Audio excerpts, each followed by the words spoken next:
Hello, welcome back to the channel. Today we're talking about the European roundup. Over the last 2 weeks we've had a lot of European action. So let's go through it and talk about what happened and where I got things wrong and where things are going in the right direction and stuff like that. Starting with the first game that got played was Bilbao versus Arsenal, where Arsenal actually got a result out of it. I thought Bilbao might give Arsenal a bit more of a shocking game or a tougher challenge, but Arsenal were fine. I mean, it took them to the 72nd minute to actually get the goals in, but once they get the goals going, it was fine. 2-0 for Arsenal there, and Bilbao really did not give them the problem that I thought they would give them. Arsenal looking strong with rotations as well, like, wasn't the first 11. So, Arsenal doing better than I thought straight off the bat. PSV and Union St. Gallen playing each other. We actually saw Van Bommel's son score in this game, which is he crazy around, but Union St. Gallen won the game. I thought PSV would give up a bigger fight. Dutch football's on the down. Belgian football coming to Holland and winning in Holland, something that you wouldn't have seen years ago. But yeah, PSV not looking good there. 3-1 Union St. Gallen. Benfica letting a 2-0 lead. They was 2-0 up in the 16 minutes and they let it slip to a 3-2 loss to Karabag. Karabag, always that team that kind of like upsets teams. You put a team playing against Karabag in your ACCA, Karabag will win that game. Regardless, Karabag, they like the upsets. They like the upsets, but never get over the line. Maybe this year, big winner at Benfica there. They've got some nice fixtures. 9 points-ish, gets them over the line. I think they can maybe do it this year. I think maybe get to that knockout round and then probably get knocked out. Juventus and Dortmund starting off on a tough battle. Dortmund actually winning the game 4-2 in the 90th minute and the game ending 4-4 thanks to Vlahovic scoring in the 94th minute and Lloyd Kelly of all people scoring in the 96th minute. Dortmund looked the better team all game, but Juventus not falling over. Juventus not being a pushover that they used to be. And well, as I said, it used to be that they have been recently. As it used to be a very tough force to come up against in Europe.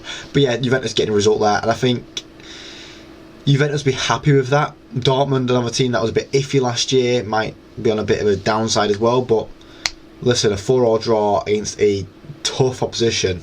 They both walk away with the points there. Real Madrid and Marseille playing against each other, and Marseille actually taking the lead in this one, but then Mbappe scoring 2 penalties. Of course Mbappe scoring 2 penalties, and Dani Carvajal getting a red card. But Real Madrid win the game, but making it tough. They always seem to make the starts of Champions League runs tough for themselves, and then go on to win the whole thing. And then you look back going, how did they do that then? How did they do that then? And they just did because they did. Because the Real Madrid, it's what happens. They're inevitable. And Spurs and Villarreal played each other, and I thought Spurs were struggling this game, and technically they really did. It was an own goal that gave them the lead 4 minutes in, and there was nothing after that. The game was done after that. Really, Villarreal no real threats. Had a few chances, but Spurs aren't going to be the strong team that you expect them to be this year in the Champions League. They've looked good in the Premier League, but it's not there as much. On to the Wednesday games, where we actually saw an upset, in my opinion, where Paphos managed to get a draw with Olympiacos away, despite being down to 10 men for 25 minutes into the game. Yeah, Paphos might be a team. I look at some of the players they have as well. I was like, you know what, Paphos might be a team that could upset a few teams. They've got a few old heads in there that know how to put through a game, and so that Olympiacos are going to stink up this a lot more than I thought they would.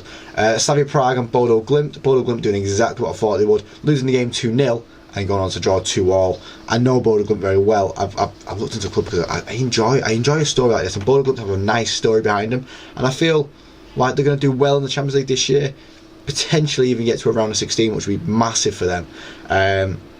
Instead of a draw here, I think we're one of the teams where it's going to be hard to beat them, because the away fixtures you've got to start with are quite easy ones. I don't think they have that top tier first one until like January or whatever, and all the home fixtures, it's always hard to play in Bodo Glimt. It's freezing up there. Players struggle to adapt to it, and Bodo Glimt usually take advantage of that. So yeah, I think they'll be a really tough team to beat in this year's Champions League.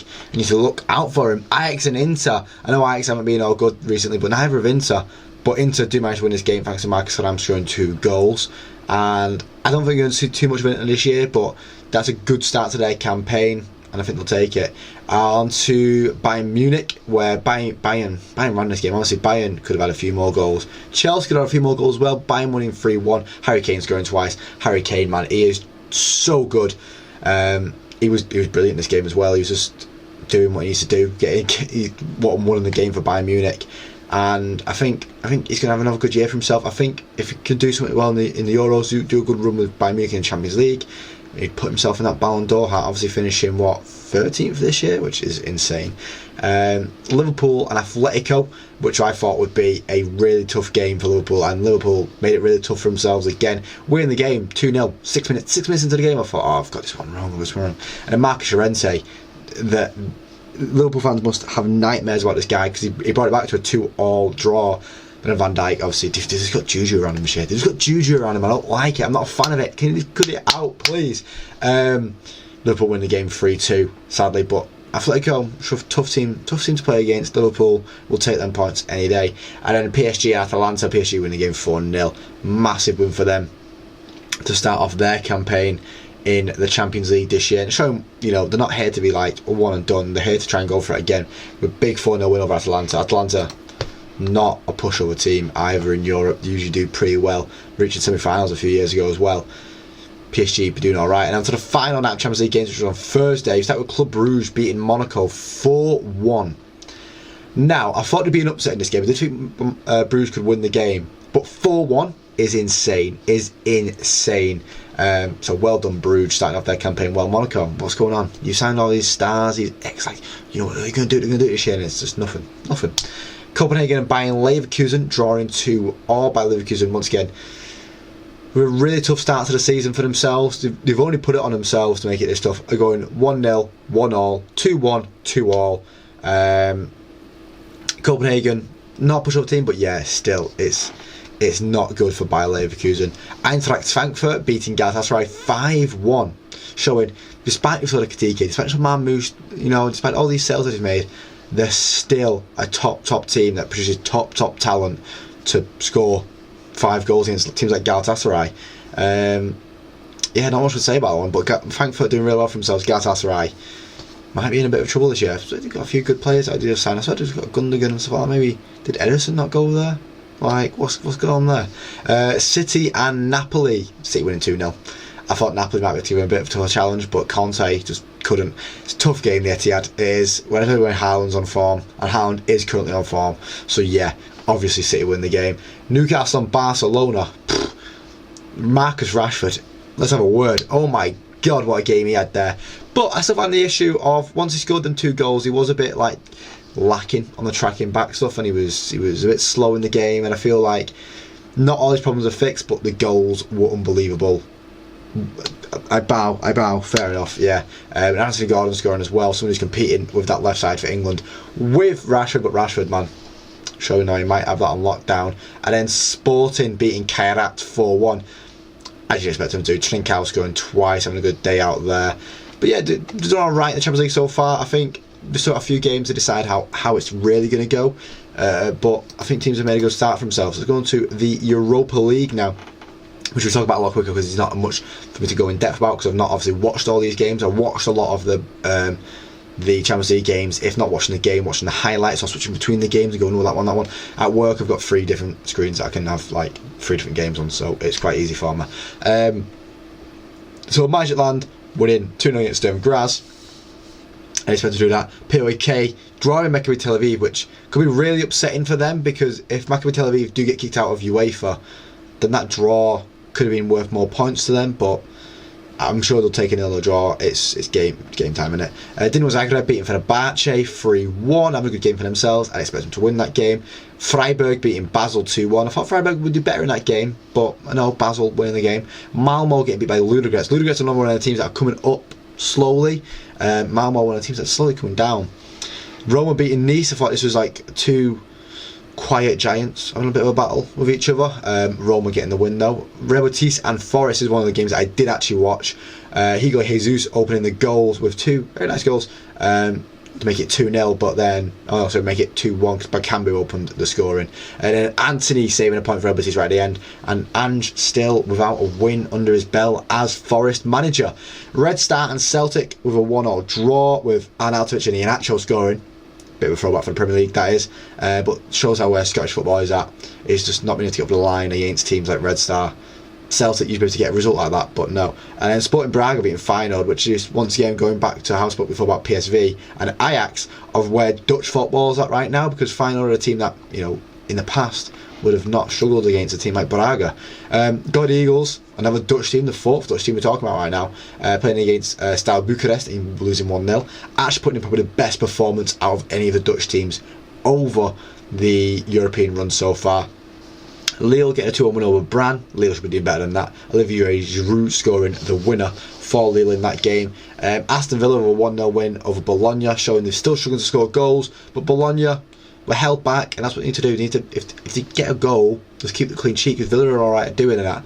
In front of Vicaris and Victoria Pilsen, two of one of the teams that are coming through slowly. They took in front of Vicaris, down to 10 men, and still managed to get a draw of it from the 94th minute equaliser. Genk beating Rangers, showing where Scottish football is at. William scoring Porto's only goal and 1-1 over Salzburg. I thought Salzburg would do better than this.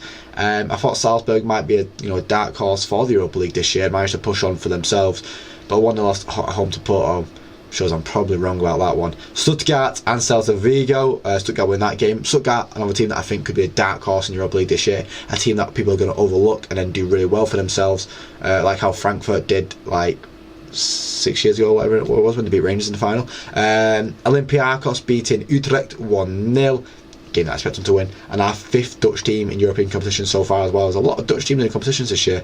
And then Young Boys getting beat 4-1 by Panathinaikos, Zaruri scoring a hat-trick. Once again, I expect Young Boys to do better. I do expect teams like Young Boys, who you see in Champions League quite a bit, to do better when they're put into the Europa League, but they just still don't.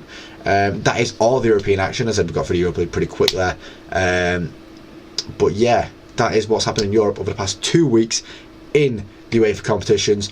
Now we're getting back to just week basis of like the Champions League, Europa League, and now the Conference League is getting added to it next week as well. So next week, be a lot quicker video, maybe a longer video because the action's been more dense. I don't know. We'll wait and see how it goes. But we'll have a preview video on all of it coming anyway this week as well. Thank you for watching the video, guys. If you like the video, please leave a like. We'll see more, subscribe, and thank you for watching, guys. Cheers.